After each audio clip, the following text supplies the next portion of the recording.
Hello, and thanks for joining me again in the wood shop. Today we're going to learn how to hang up a picture. We're going to try to put this picture up on the wall over here, and I'm going to show you how to do it. The first step in this process is simply figure out where we're going to want that picture to go. So I measured across the couch here. The couch was 7 feet, 3.5 feet should get me right to the center. This tape represents about where the center is. I put that center line up here on the wall so that I could figure out where left to right the picture will go. Now I just need to figure out how high I'm going to get the picture to go. So I'm going to consult with my boss, in this case my wife, and see where she wants the picture. Once I determine that, I'll show you how I found the tape just so I can get the height of this picture. And I'll ask my wife how high she wants it. Stop. Right there? A little bit down. Yes, right there.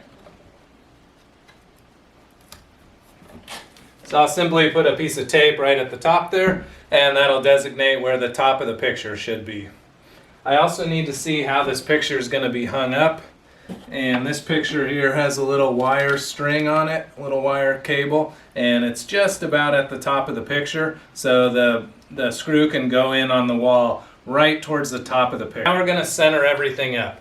We've got this mark here that designates our left to our right measurement, and then we have this mark here which is our up and down measurement, and we need those two things to come out exactly in the right spot. So since I know this is the center mark here, I'm going to put my level right up against the wall here where that center mark is. I'm going to make sure this level reads perfectly vertical, and now I can move my blue tape over to that mark. And now this top corner is going to be perfectly designated as the top of my picture. So I'll know where to put the screw in right there. The next step that we need to do is figure out what is actually behind this wall here. Do we have just bare sheetrock or do we have studs? So houses are going to have these 2x4 studs in all of the walls, and they'll be set up about 16 inches apart. Center of one to the center of the other will be 16 inches. And if our hole happens to line up perfectly with the stud, no problem. We'll just hang that picture. It'll be nice and easy. It'll be very strong, and there's no problem. If, however, there is just empty space back there or empty space and insulation, the screw is not going to hold very well into that sheetrock. So our step is to see what is actually behind that sheetrock. So I'm going to show you a couple ways to do that. So to figure out if there's a stud behind the wall right here, we're going to first use some of these stud finders. And I have two of them here just to show you a couple different kinds.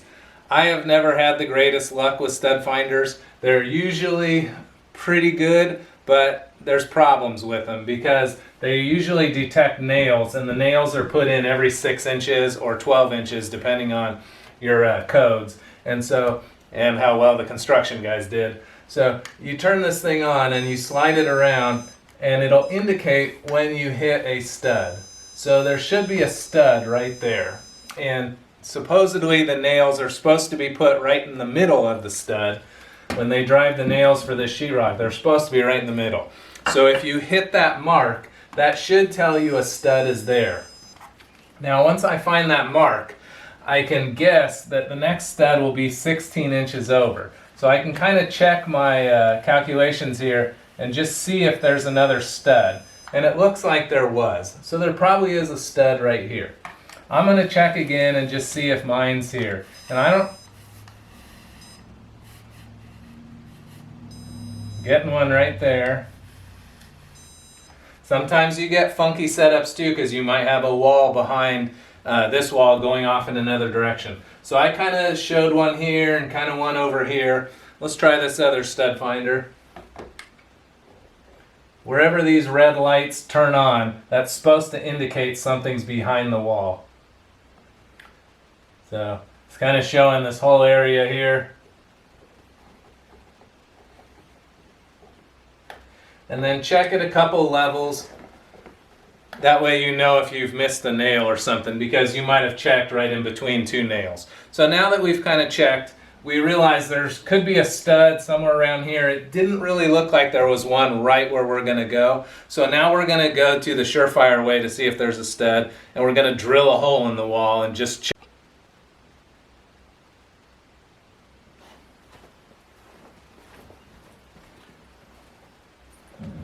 Now that we've looked for studs, you've kind of seen how to do that process. And if it was very important, we could spend some time and kind of map out what's behind this wall. But there's several things that could be behind the wall. You could have the 2x4 studs. You could also have water pipes, which would be made out of copper or plastic, or you could have electrical wires running through there. So when you go to drill into your wall, you want to be very careful because there's all these things that you could stab the drill bit into. So if you don't know what's behind the wall, you need to be very careful drilling into it. Now, technically, this is a 2x4 stud. It's 3.5 inches wide, and all of that stuff is supposed to be put through the center of the stud. So the electrical conduits, the electrical Romex, and any plumbing piping going through here should be run through the center of the stud, which means that you should have at least 3/4 of an inch to drill before you hit any of that. So when you do your probing with the drill bit, you want to just make sure that you do a very shallow drill, and we're also going to use a very small drill bit. So I have a tiny little 1/16 inch drill bit in my drill, and I'm just going to go through the wall and see if I happen to hit anything. And again, if it was a more critical thing, you could actually map around the wall with your stud finders and see if you could locate all the studs. Since I don't like to make a mess, I'm going to use the vacuum cleaner to get the dust out.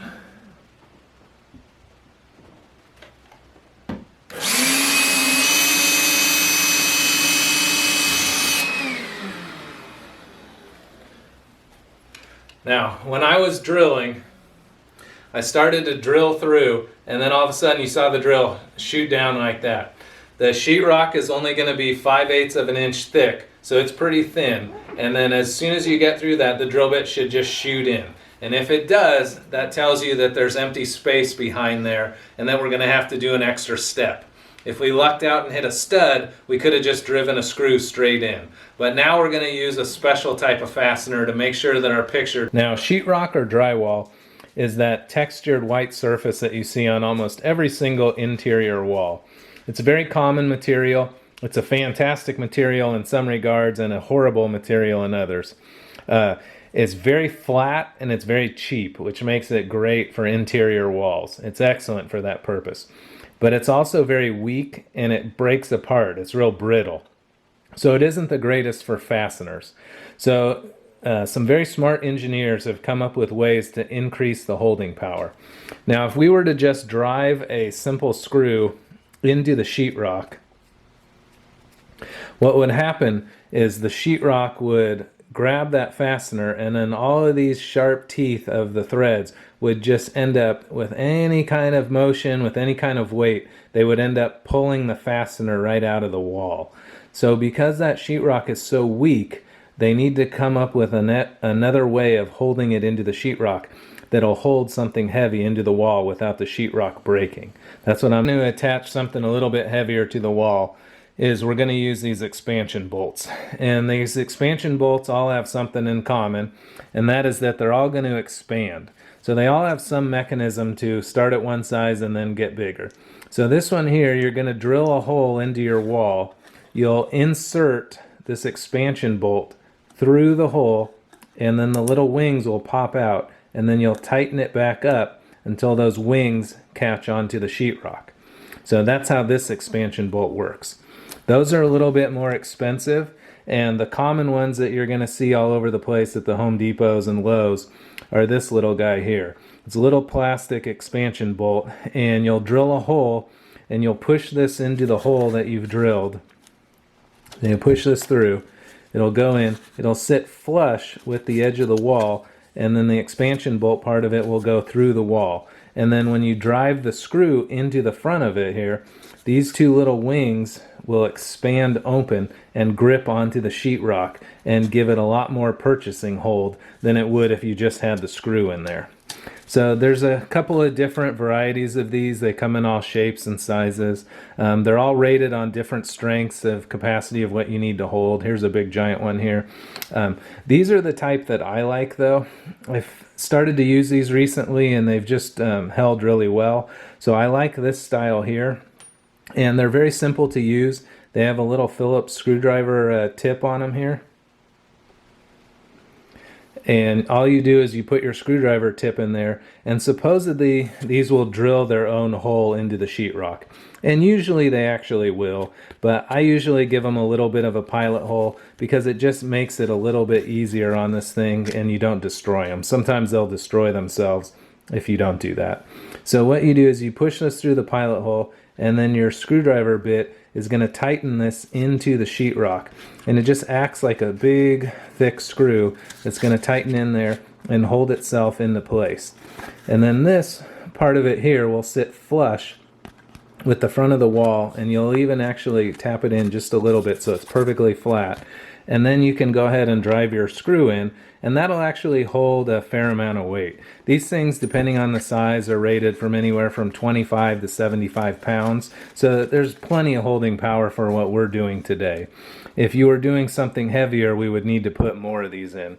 I hung up a mirror that weighed about 100 pounds once, and I needed to put in probably 30 of these things to hold it safely and securely. So these things here are sheetrock anchors or drywall anchors, and they're all some type of expansion bolt. If you're hanging anything with any type of weight to it, you're going to want to use these expansion bolts. If you're just hanging a tiny little picture, you could probably get away with just tapping a nail in. But since we're hanging something that's a little bit heavier, and I worry if somebody knocks it or the walls are vibrating from people running around or dogs crashing into it or things like that, you're definitely going to want to make sure it's secure, and we're going to use a drywall anchor to do that. That an expansion bolt is required, I'm going to just drill a small pilot hole.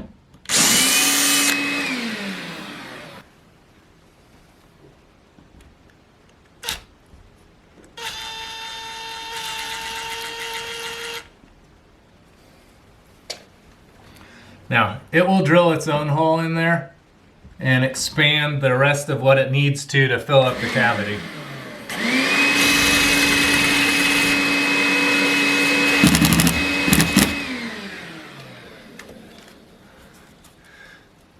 And then I'm just going to slowly drive that in till it's perfectly flush with the wall.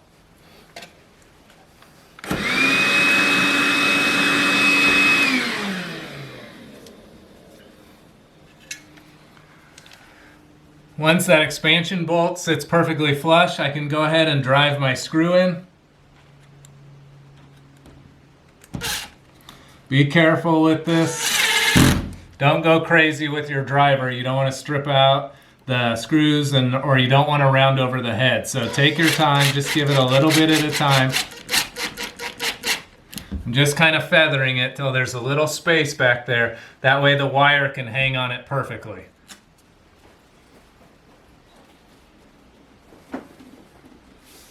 Well, everything's mounted now, so let's go ahead and check the fit. I put a little piece of tape here to mark the very tip of it, to mark the center of the painting. And so I'm going to try to hang this thing up perfectly centered on the screw.